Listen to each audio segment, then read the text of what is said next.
Hey everyone, continuing my top 30 favorite films countdown. At number 29, I have Sento Chihiro no Kamikakushi, or Spirited Away, from 2001 by Hayao Miyazaki. I'm shooting this video at Sekizenkan in the town of Shima Onsen in Gunma Prefecture, which is thought to be one of the major inspirations for the bathhouse in Spirited Away.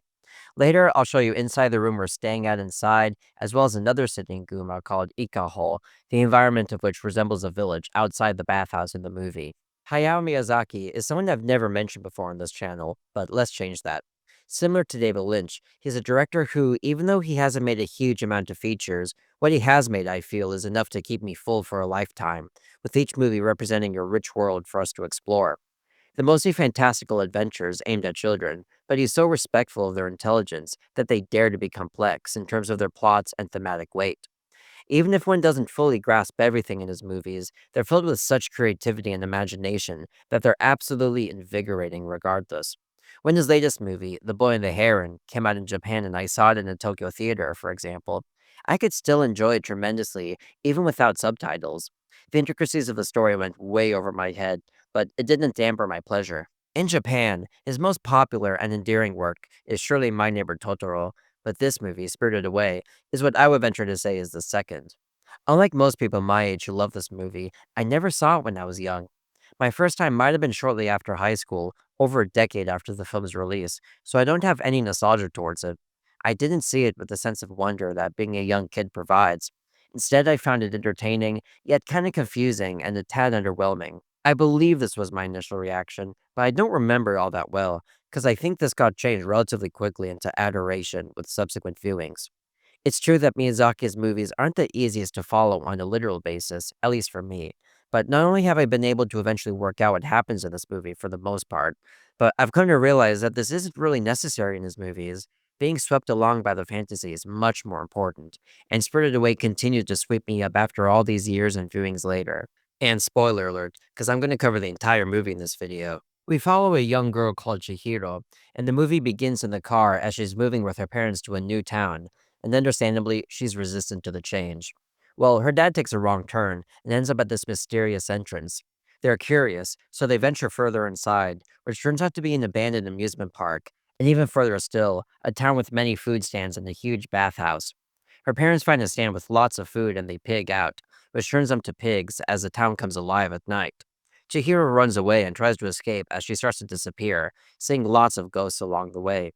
She meets a boy called Haku, who stops her from disappearing and takes her under his wing and gives her instructions to get a job at the bathhouse, otherwise, she'll never see her parents again, among other things. And right away, I gotta stop here, because as I'm writing this, the question occurred to me, what are the exact consequences if Chihiro doesn't get a job? And what exactly does happen to Chihiro at the beginning of the movie? If the movie were more conventional, it would try to explain the rules of the fantasy world as soon and as clearly as possible, so I wouldn't get disoriented. But here, there's talk about her getting turned into an animal, her parents getting eaten, and generally about being stuck in the spirit world. And we can see her starting to disappear, possibly turning into a ghost or a spirit herself. And this isn't to mention her legs being suddenly paralyzed out of nowhere.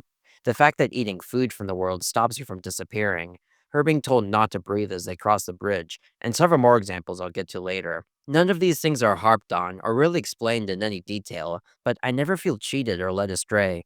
It all fits the magical world of the movie, where anything is possible, and Miyazaki turns this lack of handholding into a pure inventive force that carries us along, while still managing to feel accessible. Well, Chihiro finally persuades Yubaba, the owner of the bathhouse, to give her a job, and we see a whole day of her working, including having to deal with a particularly difficult customer. She's successful, everybody now celebrates her, and we've now settled into the world of the movie. But just as we get comfortable into a more conventional narrative progression, Miyazaki turns everything on its head in the second half, introducing many new elements to the story, all of which are riveting. I certainly had many questions about them the first time I saw this movie. For one, there's No Face, a friendly looking spirit that we've seen in little bits thus far. Chihiro lets it inside during her day at work, and it turns into a greedy figure the next day, throwing gold around, later turning into a rampaging monster that eats people. How did it turn from so gentle to so monstrous, and then back to gentle again afterwards? Then there's Haku, who's in human form whenever he interacted with Chihiro before, but then we see him fly away as a dragon. Now, here in the English dub, Chihiro has dialogue that makes it clear that the dragon is Haku from this point on, but there's no such dialogue in the original, so we might miss a connection at first, as I did. Later, when the dragon is being attacked by the paper in the Japanese version, Chihiro accidentally calls it Haku, which makes her realize that it's him, and this element confused me the first time. We never see a transformation sequence or anything, so we just have to take Chihiro's word that it's Haku. And so seeing her care for this dragon who she's interacting with for the first time, as if it's Haku and she loves it, definitely put me off. But that's Miyazaki trusting the audience who have been paying attention enough to believe the connection, at least in the original Japanese version. In the same scene, we also learn that Yubaba has a twin sister. I mean, introducing identical twin siblings well over halfway through a movie is just asking for the audience to get confused, but here it comes off as inspired for some reason. We see her transforming the big baby into a mouse. We see attacking Killer Paper, which turns out to be Yubaba's sister. We see Chihiro feeding the ball she got from the god earlier into Dragon Haku's and Monster No Face's mouths, seemingly by guessing, as we never got an explanation of what the ball did. The whole movie just overflows with creativity, but it's especially around this time, a little over halfway through, where all this stuff happens at once, where I get immense joy taking it all in. It's also about here that many themes from Spirited Away start to really solidify, and No Face's actions highlight an important one. He was a really confusing and troubling character for me the first couple times I saw this movie due to his dramatic and sudden change in character, but now I think I more or less understand. His name, No Face, represents the fact that he is like a blank slate, one that can be written and overwritten by his environment. I think he's basically a kind and timid spirit, underlined by his voice, and he wants to help Chihiro after she was kind and let him inside. But after he enters a bathhouse and observes how everyone behaves in front of the god, obsessed with the gold it drops, he tries to recreate its actions. He gets in the tub like the god did and produces gold, and by the following day, everyone loves him as he showers everyone with gold, with his voice now sounding very rough and rude. Well, when Chihiro wasn't impressed by his gold, it goes nuts, but he turns back to normal as he gradually leaves the bathhouse. If No Face is us, then this clearly portrays capitalism, for lack of a better word, as a negative, aggressive influence on society, turning us into greedy, uncaring monsters. And from here, I think we can springboard into many other things that the movie's trying to say, which is clearly not just about economics. In my opinion, Chihiro can stand for more traditional Japanese values that contrasts No Face's more Western, consumerist mindset. She rejects his money, not necessarily because she doesn't like money, but because she has a much more important task to do, trying to help her friend Haku, who's in danger. But looking past No Face, we can get this sense throughout the film. The opening scenes are clear examples. The bathhouse is a site of failed theme park that, as the dad explains, was one of many in the 90s in Japan's economic bubble, which I guess Western influence had a lot to do with. The parents start to eat the food in the stand with a really entitled mindset. After all, the dad says it's no problem because he has a lot of credit cards, thus they literally turn into pigs. And the bathhouse itself is, well, I don't know about you, but I've been to a number of bathhouses in Japan, and none of them remotely look anything like this. To me, this is full of Western glitz and excess, nothing like the simplicity of real bathhouses in Japan, as you can see here at one of the real bathhouses that inspired this one. And out of this perversion of traditional Japanese culture and values, we get Chihiro. Now, the dominant rap about this movie is that it's a coming of age story about a bratty, complaining girl who matures throughout her adventures. Well, I have a difficult time accepting this interpretation, most simply because I don't think she's really bratty or complainy at all. I mean, she complains in the beginning about moving, but who wouldn't? She also complains about exploring the mysterious town, but isn't she right to complain? If anything, she's the most mature one in the family from the outset. She gives good advice to turn back. She's the only one who doesn't indulge herself in the food, and she rightfully says that the owners will be mad if they see them meeting. Once she's in the bathhouse, she tries to be helpful right off the bat by helping the Soots throw the coal into the fire. She does a traditional bow to thank Kamaji, and she does everything she can to help the stink spirit get better. Not to mention the fact that she genuinely wants to help Haku and her parents. Sure, she's just a little girl, and sometimes has the trappings of one, but the notion that she's somehow a bad girl who goes through a maturing process doesn't compute with me. Even Miyazaki himself has said that it's not a story in which the characters grow up. Instead, her development is more subtle, difficult to articulate, and deeper. A couple of points. Firstly, her relationship with Haku can be seen as a teen romance, yes, but I think that's at the surface. or is this really a metaphorical relationship? They have a deep connection instantly, as Haku said he's known her for a long time. Well, towards the end, Chihiro remembers a time where she fell into a river and got saved by it, and she intuits that Haku was the guardian spirit of the river that saved her life, his real name being Kohaku. By reconnecting with this past experience on a deep level, by meeting the actual spirit that saved her life, I think Chihiro gains a true appreciation of the world around her through the Japanese belief of spirits, enriching herself as a person. Secondly, let's talk about Chihiro's name. If you look at my favorite Japanese dictionary, jisho.com, we can see that the characters that make up her name can also be read as Senjin, which means great depth, bottomless, and great height. Well, I don't know if that has relevance, but we can see that the two characters have meanings. Chi represents 1,000, and hiro represents fathom, and the verb this character is used for is to ask, tazuneru. In the movie, Yubaba, whose name, in case you're curious, basically means old bathhouse woman, steals everyone's name, and in the case of Chihiro, she removes the hero part of her name and just leaves Chi, the Chinese reading of which is Sen. That's why her name changes to Sen when she's at the bathhouse. When naming a child in Japan, not only do parents have to select the child's name, but also their kanji, or characters, which give the name meaning. So stealing half of her name not just robs her of that, but also partly of her identity as a Japanese person, one could say. Thus, one could interpret Chihiro's development as taking pride in her Japanese heritage, in her name, as well as in her culture. As a side note, the movie's Japanese title, Sento Chihiro no Kamikakushi, would literally translate to the spiriting away of Sen and Chihiro. I'll leave you to interpret the significance of separating Sen and Chihiro into two separate entities. This partially explains why the movie feels more subtle than simply a girl maturing, why it feels much more rich and spiritual. This might be able to explain why Chihiro knows that her parents aren't among the pigs presented to her as her final test. It seems random and lucky, and the movie never explains it. But I guess it's because she feels more comfortable with herself and with everything around her. She just knows. It's not spelled out to us, making this an endlessly rewatchable experience. It's also fabulous to rewatch for the beautiful animation and design. Studio Ghibli has a very high standard of animation, and Spirited Away just looks gorgeous from beginning to end.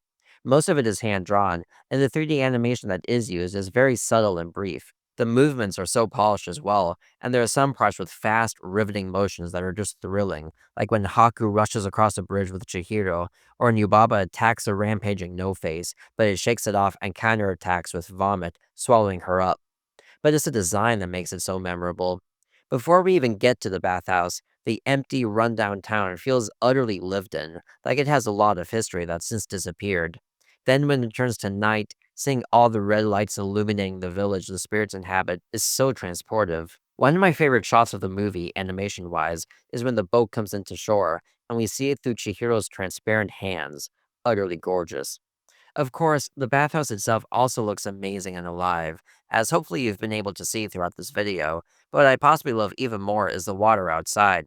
Maybe it's because I'm from Florida, but seaside water places are my favorite, so I adore all the stuff when she walks on the train tracks and the shots looking down at the train from the balcony. Now I'll get into my favorite moments, and I have a clear number one, which is possibly my favorite animated moment in any movie. It's the scene where the stink spirit comes to visit. I love the build-up, how we see it slowly making its way towards the bathhouse in the rain, and everyone telling it to turn around. When it enters, it's hilarious how it stinks so bad that it sends huge shivers all up her body while her hair sticks up. And I love the face she makes as she leads him to the bath. And then it gets in the bath, and the moment feels so enormous. Eventually, Chihiro finds something that's clogging it up, and everyone makes an effort to pull it out, with Yubaba conducting from the sidelines. It's the only time we really feel camaraderie from everyone, but the best part is when they're able to pull it out, and it's a bicycle, followed by just a mountain of junk. And then here comes the brilliance of Miyazaki. After all this huge pile of stuff comes out, we get a tiny fishing line left. When she pops it out, there's a little pop sound, like a cork from a wine bottle. Some water shoots out, and the spirit makes a refreshing ah noise that's just perfect. The water swallows Chihiro up. The sound cuts out, clean water rushes out, and then a face emerges with sounds of water droplets in a big empty room behind it. This 30-second edit is for me the single most sublime sequence of animation ever. Next, when No Face makes his transformation, he starts to eat people. Well, if you can call them people. He starts by eating this frog at night, and later he eats two employees. It's hard for me to have sympathy for someone who kills, no matter if the bathhouse made him do it. However, as it gets weaker closer to the exit, he throws back up the two employees he ate, both of whom are still alive and well. At this point, we realize that he's not a killer, so my sympathy starts to creep back. But the best part is later, when he's pretty much back to normal outside. He throws up the frog that he ate a long time ago, who he might have forgotten about by this point. I love the fact that Miyazaki put this in, showing that nobody dies in the story, bringing my sympathy full back around to him. Finally, I love the simplicity of the ending. Haku tells Chihiro not to look back as she returns to her parents, and she stays true to this. Two very subtle things give weight to this. When Chihiro's and Haku's hand break apart as she runs off, the camera stays on this empty frame for a second or two longer than expected, which speaks to the sadness of this physical relationship being broken, and makes me question what happened to Haku after the second. Did he physically disappear forever? Just these few extra frames alone have me thinking this. Then, when she does return, we go to a close up of her face, where we can see that she's tempted to look back, but she's so fully at peace that she doesn't. She doesn't need to dwell on the past, she just wants to progress and focus on the future. At least that's my interpretation. And I also love to think about what exactly is behind her, and what would happen to her if she did look back. We'll never know, but it's a very interesting question. I love the fact that the story ends basically exactly how it begins. The parents don't realize anything. Chihiro isn't acting differently with them now than she was before, and it's like it never happened. The English dub kind of cheapens it a little, where it tries to tie it up in a message during the very last shot, when the dad says that a new home and school can be scary, and Chihiro says, I think I can handle it. Whereas in the original Japanese version, nothing is said.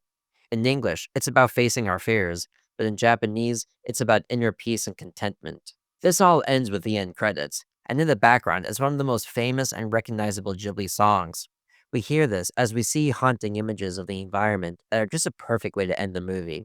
Which reminds me, I haven't mentioned the music at all before now in this video, so I've got to give a well-deserved shout out to Joe Hisashi's beautiful score here, which elevates everything in the movie even higher. But in the end, what I love about Spirited Away is how it's like an endless stream of imagination and creativity.